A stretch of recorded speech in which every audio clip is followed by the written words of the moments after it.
Hello, this is Yolanda Heyward, and this is my interpersonal communication project. Next slide. Robinson, Siegel, and Siegel tells us that effective communications helps us better understand a person or situation and enables us to resolve differences, build trust and respect, and create environments where creative ideas, problem solving, affection, and caring can flourish. It is often misunderstood, which can cause conflict and frustration in our personal and our professional relationships. Communication can be oral, written, and nonverbal. Next slide. I will discuss the definition of interpersonal communication, discuss my overarching goal, my behavioral blend, barriers to communication to include noise pollution, and I will also discuss my action plan in reaching my goal. Next slide. Communication is best viewed as the continuous complex collaboration process of verbal and nonverbal meaning making, and it consists of two levels: sharing information and connecting with others. Stewart says that interpersonal communication is a subset of this communication process that happens when the people involved talk and listen in ways that maximize the presence of the personal. And it has 6 features: meaning, choice, culture, identities, and conversation. Next slide. My overarching goal is to improve my communication and my listening skills.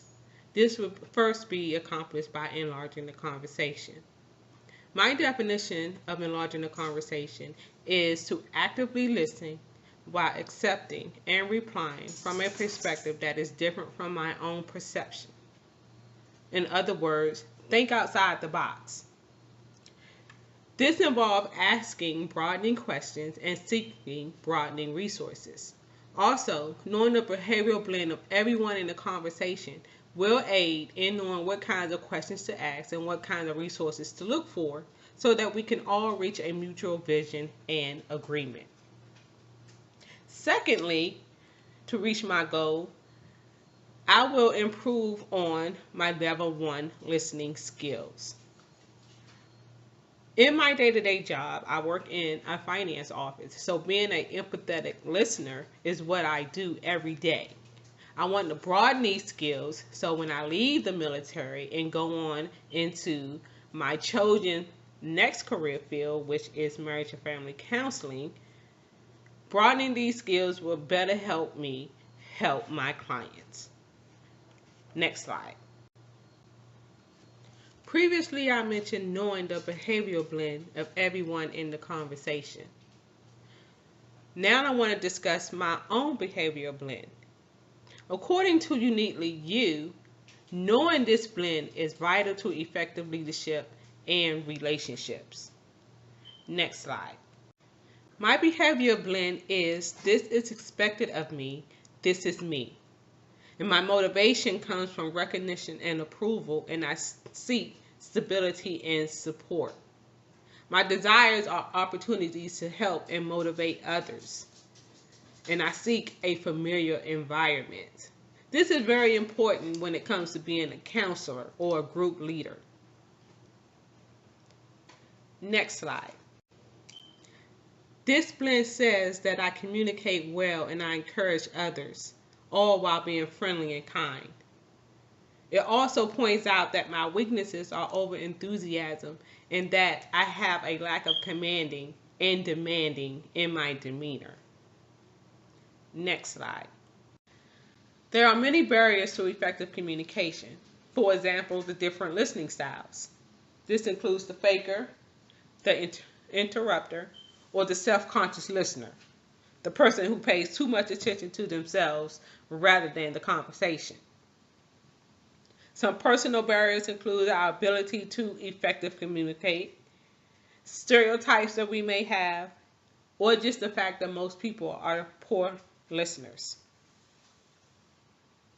Physical barriers include distance between the people who are actually having a conversation or trying to communicate with each other.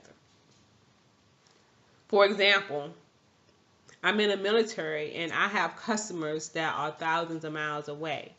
So this distance can present a problem, especially if there's a significant time difference.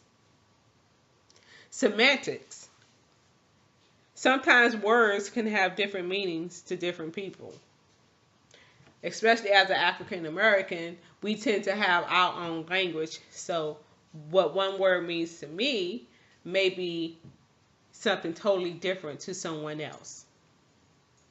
And lastly, emotions play a big part in these barriers, because how a person feels at the time a message is received will determine how the message is interpreted. Next slide. Noise pollution is another barrier to effective communication, and we have some internal and external factors. Internal factors can include stress, having other things on our minds, and some hot buttons that may exist in the mind of the speaker and the listener that are triggered by assumptions, stereotypes, some biases, and our emotional state. External factors can include other conversations that are going on around us, the TV, or the fact that in today's society, most people are so consumed with their cell phones that they don't pay enough attention to what's going on around them. Oral communication's purpose is to allow a listener to interpret a speaker's message.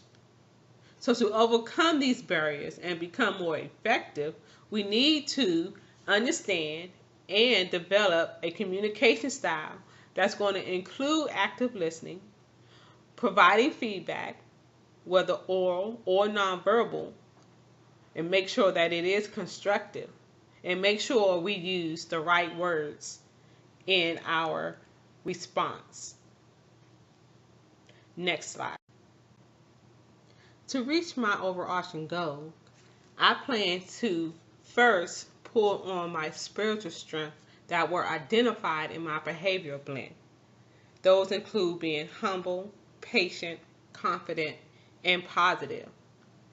I will also pull on my personality strength and work on my personality weaknesses. And of course, I will learn to enlarge all conversations. Next slide. I have defined interpersonal communication, discussed my overarching goal, my behavior blend, gave some barriers to effective communication to include noise pollution, and went over my action plan in reaching my overarching goal. Lastly, I will leave you with a verse from the Bible. Colossians 4:6 from the King James Version says, "Let your speech be always with grace, seasoned with salt, that ye may know how ye are to answer every man." This concludes my project. Thank you.